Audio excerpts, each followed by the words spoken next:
reckless nights you won't regret.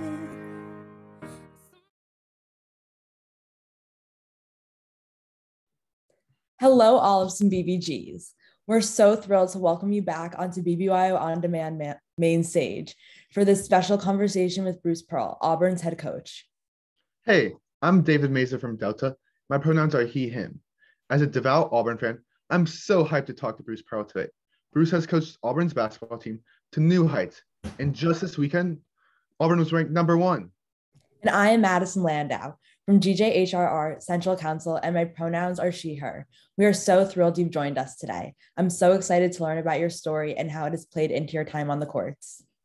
Along with his success in sports, he also does lots of philanthropy, and he's an active member of the Jewish community. Bruce has been the U.S. men's coach for the Maccabi games and led Auburn through the Final Four. Thank you, Bruce, for talking with us today. Let's kick off the interview. Today's International Holocaust Remembrance Day, and we know that you're coming here straight from Auburn's commemoration campus walk. Can you share a little bit more about your experience? Yeah, thank you, David, and hello, everybody, and thanks for spending some time with me tonight. BBYO is near and dear to my heart. I grew up with B'nai B'rith, growing up in the Boston area, and it was a significant part of our Jewish life.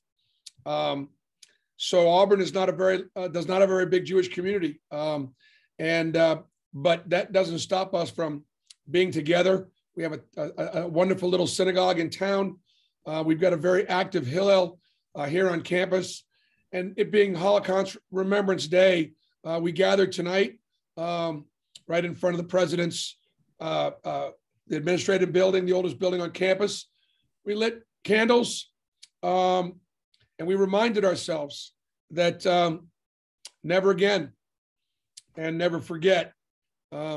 75, 76, 77 years ago, 9 million people were murdered in the Holocaust. 6 million of them were murdered because they were Jewish, like you and I. That's not that long ago. And it's important that we remember. And it's important that we also do what we can to make sure that it won't happen again, not just to Jewish people, but to any of God's children. God did choose us to keep the law, and we kind of got a lot of this thing started. Over the centuries, it ain't been easy. And so one of my hopes tonight, being 61 years old and in this life, blessed to be able to be Jewish and living in the South where people do respect the way I worship. I'm so grateful.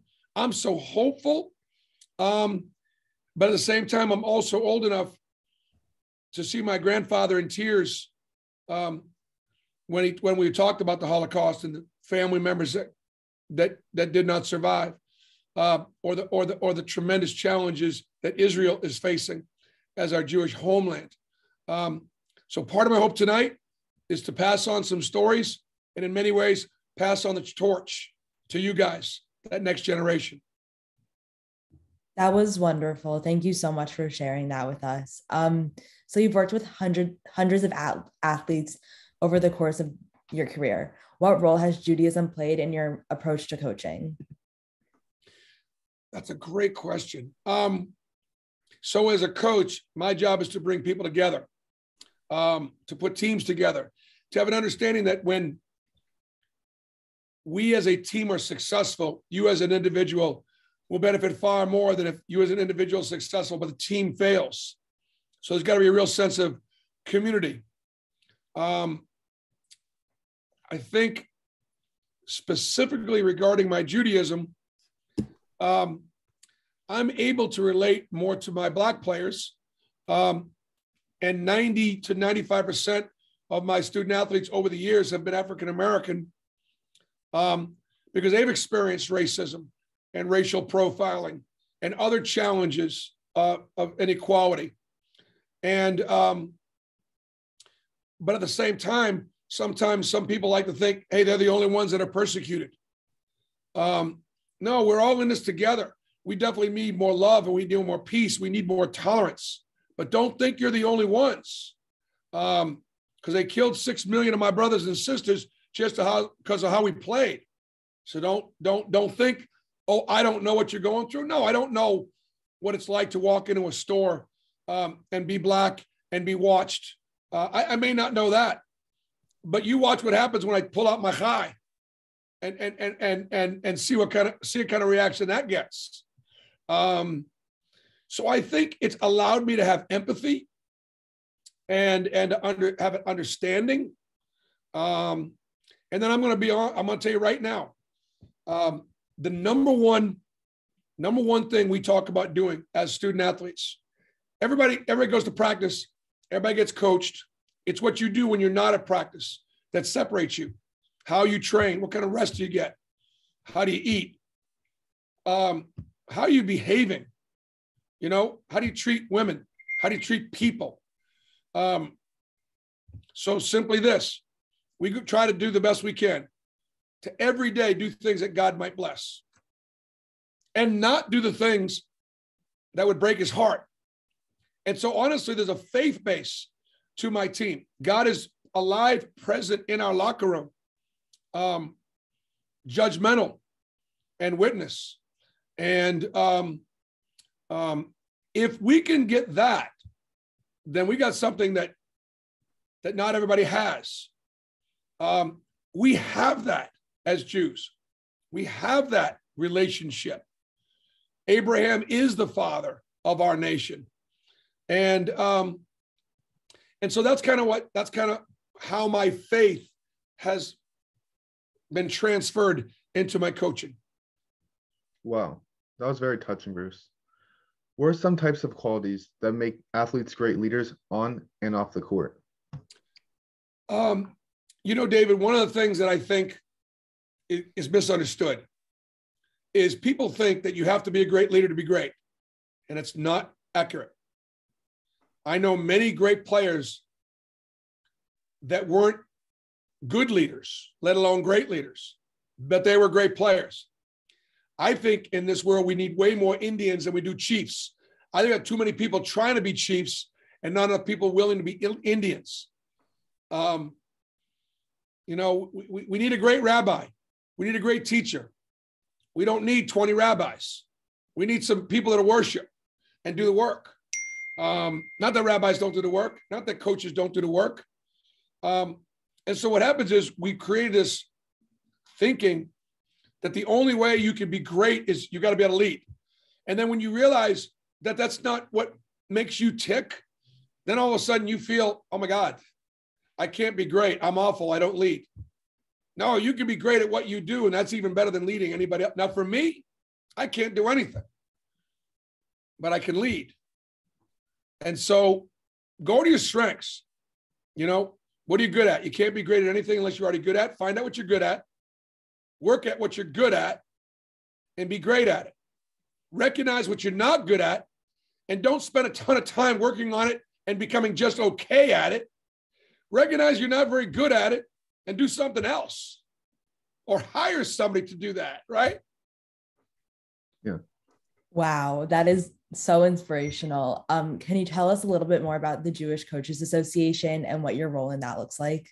So when I was, in the National Association of Basketball Coaches, they were always having these FCA, Fellowship of Christian Athlete, prayer breakfasts. And I thought they were cool, but there wasn't a prayer breakfast for Jewish coaches. There were prayer breakfasts for Christian coaches. Now, let me just say this. I grew up at a time, and I grew up in New England. I grew up in Boston.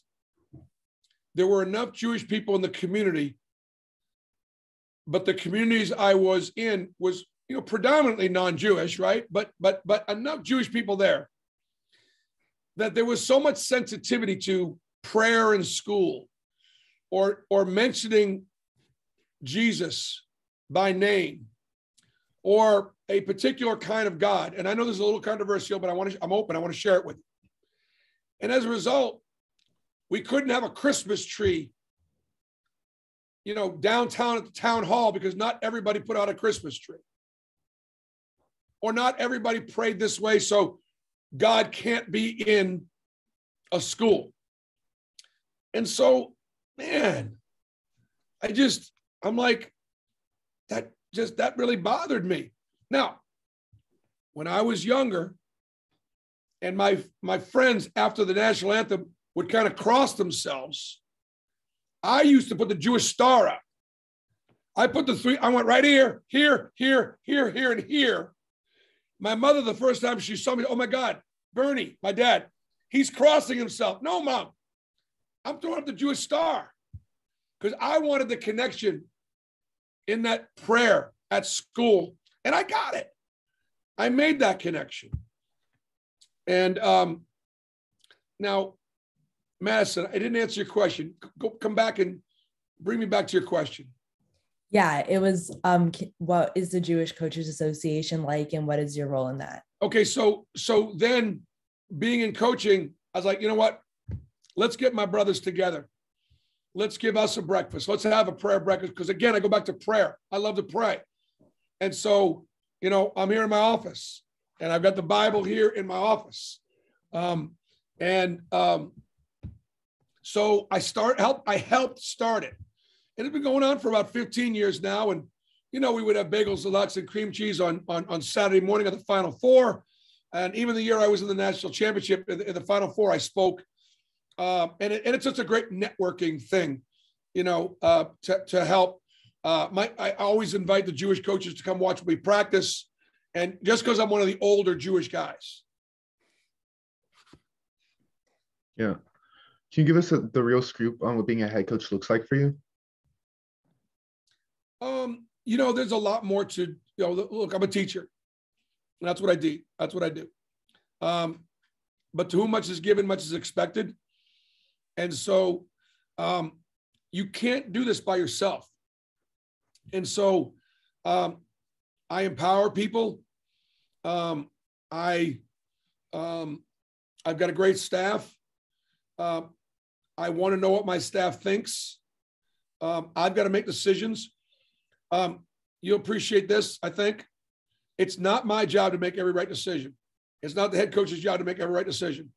It's not the CEO of a company's job to make every right decision. It's not the president's job to make every right decision. But it's my player's job to make my decisions work. So I'm going to make decisions, call plays, change defenses, teach certain things.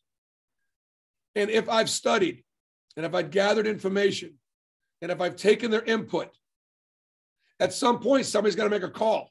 That's my job. If we break the huddle and we sit there and go, I'd have called this, or man, that's not going to work. We shouldn't be running this. Guess what? It's not going to work. And so I believe people worry way too much about making the perfect decision. Oh my God, where am I going to go to college? It's got to be the perfect college. No, it doesn't. But when you decide for whatever reasons, that's where you want to go make that decision work. Because there's things there that you're going to love, and there's things there that you're not going to love. And don't think you made the wrong decision because it's not perfect. That's definitely a really good piece of advice that so many of us could use in our everyday life. Can you tell us a little bit more about your involvement for Jewish life on campus? I guess the 2 or 3 things that we do, I try to do a bagels with Bruce a couple of times a year, 3 or 4 times a year, just on a Friday morning. And we actually got really good bagel place in town. And just to be available to the Jewish students, because there's not that many of us. So I'm available to them. And we hang out, and every now and then I'll show them something, different organizations that I'm involved in. I'll send them things to read every now and then about Israel or about different causes that I want them to be aware of, educate them, challenge them, but also be available in case something goes wrong or they're homesick or whatever. And then we have the Jewish students over to our house for Hanukkah every December. and I make potato latkes, and I make a good latke now. I'll tell you right now, my Nana Rose's recipe, and so just being involved, seeing them every now and at service. I don't, because of basketball in season, I obviously don't go to Shabbat services near enough because we play Saturdays, right? But I go when I can. Wow. Next year, I'm definitely going to look into trying some of your latkes. All right. I'm wondering, what's your top place to visit in Auburn? My top place to visit? Yeah. Auburn Arena, home of Auburn basketball. That'd be my top place to visit. Yeah. I'll definitely have to check that out and come visit Auburn. That'd be great, Madison. We'd love to have you. Now, we have a very serious question for you. What is your favorite Auburn Twitter meme? Well, I hope you're impressed. I even know what a Twitter meme is, right? I don't know that I have a favorite. I know that, look, our team right now is doing really well. We're number one in the country. We could get beat any day now, and we probably will. We were down 10 each of the last 2 games in the first half. We've been down double digits 4 times on the road and happen to win them all. We just managed to find a way and be competitive. But the social media stuff that's going on around Auburn basketball is crazy. Our Auburn Twitter mob, they're just having a blast and they're having fun with it. I just hope they keep the bunches above the waist, keep it classy, but fun. But we've lost our sense of humor in this country. You can't say anything without offending somebody or pissing somebody off. And I'm hoping that through this, we're saying some things that if you said them out loud, you can't say that. But you somehow can say them on Twitter a little bit. So I don't have a favorite, but I'm aware of it. Twitter is great, super funny. So on the topic of social media, but a bit more serious, you've not been quiet when you see acts of hate within or beyond our community. What is something close to home or impacting our neighbors? What are the best ways for us as teens to stand against all forms of hate? Well, by loving and being peaceful and being tolerant and providing the same grace to others that God has provided us. But for the grace of God, we'd be in a lot different place. Be grateful, be humble, feel blessed. Thank your parents and thank your grandparents for having put you in a situation where your life is better than theirs, hopefully, God willing, and that they've done everything they can to try to help you have the best life. Now take advantage of it. And I do go back to the religious freedoms. Yes, there's anti-Semitism. Yes, it's on the rise, but it's been worse and it could get worse. But don't let it stop just at anti-Semitism. Identify other forms of discrimination against, you name it. And I think as Jews, we have a responsibility to do something, say something, and not just be quiet about it, but to take action. And I'll shift gears real quick. I do hope that you all will read about the history of Israel and recognize, and again, I apologize because not everybody is aligned politically. Forgive me if you don't agree with me on this or anything I'm saying. It's just my feelings. So I apologize. I don't mean to offend you. If Israel was in existence in the 1920s, the Holocaust may never have happened because Jews would have had a place to go. They would have had a place to hide. But it didn't exist. And so you've heard stories of your grandparents and great-grandparents that fled and they got to America or Canada or some Israel. They saw it coming. But Israel wasn't in existence until 1948. And I think I'm somewhat critical of American Jewry for not standing enough with Israel and supporting her and recognizing if what happened in Germany, the German people were smart people, hardworking people, regular people. How in the world could they have been turned through the power of social media and Goebbels, through the nationalism that the Nazi Party was able to sell after World War I when they were beaten down so much? It happened. Don't think it can't happen again. And we need a place. And that place is Israel. And thank God that place is the United States of America. We need to support Israel. All of Israel. And I encourage you all, if you haven't gone, please go. Please go. And stand up for her. Wow.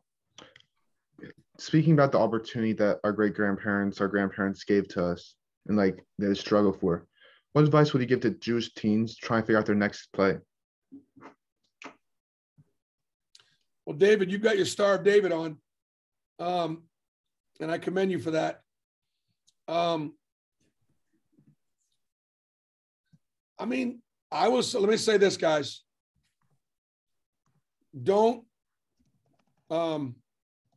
I represent my family. I represent the name of the front of my jersey and the name of the back of my jersey.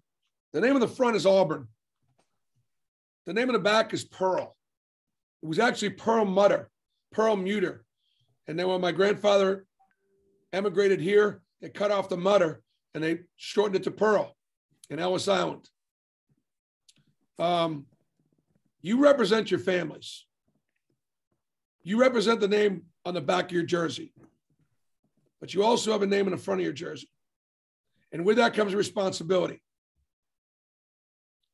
Let God's light shine on you. Be sweet, be kind, be generous, be thoughtful, be Jewish. That's what Judaism is. Don't be embarrassed by it. Do business the right way. Love the right way. Study the right way. Share the right way. Be philanthropic. And have people look at you and go, I didn't know you were Jewish. Yeah, this is how we act.